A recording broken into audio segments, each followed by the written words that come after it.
Hello అందరికీ. చిన్నప్పుడు Monday వస్తుందంటే అబ్బా అనిపించేది. ఎందుకో తెలుసా? స్కూల్కి వెళ్ళాలిగా. మీరు కూడా అంతేనా? ఇకపోతే సండే రోజు ఇంట్లో చికెన్ తెస్తే చికెన్ తినేసి తినింది అరిగే వరకు బయట వచ్చి ఫ్రెండ్స్తో ఎలా పడితే అలా ఆడుకునేవాళ్ళం. ఇక ఆడుకోవడం మొత్తం అయిపోయిన తర్వాత హోంవర్క్ రాయడానికి అయితే కూర్చునేవాళ్ళం. ఇంకా మన అమ్మ అయితే ఇలా కట్టి పట్టుకొని మన ముందు హోంవర్క్ రాయించడానికి అయితే కూర్చోండేది. సరే ఇంకా హోంవర్క్ అయిపోయింది అనుకుంటే అక్కడితో అయిపోలా, ఇంకా ఉంది, చదవాలి కదా అని చెప్పి చదివిపించేది. మళ్ళీ పొద్దున్న చాలా నిద్రతో లేచి తినేసి బయలుదేరేవాళ్ళం. అదేంటో కానీ సండే అయితే 6 గంటలకైతే లేస్తాం, కానీ స్కూల్కి వెళ్ళాలంటే మాత్రం లేయం. చిన్నప్పుడు ఎంత తెలివితేటలున్నా స్కూల్కి వెళ్ళే ముందు మాత్రమే సిగ్నేచర్ పెట్టించుకొని వెళ్ళేటోళ్ళం. అదేంటో కానీ తెలియదు. ఇంకా బస్ స్టాప్ గడికి వెళ్ళేసరికి మన ఫ్రెండ్స్ అందరూ రెడీగా ఉంటారు మన కోసం. ఇకపోతే ప్రతి గ్యాంగ్లో ఒకడు ఉంటాడు హోంవర్క్ ఏమీ చేయకుండా బస్ స్టాప్ రోజు కూర్చొని హోంవర్క్ చేసేవాడు.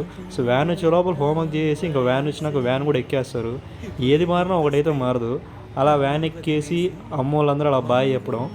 సరే అయితే మరి నేను వెళ్ళొస్తా, బాయ్.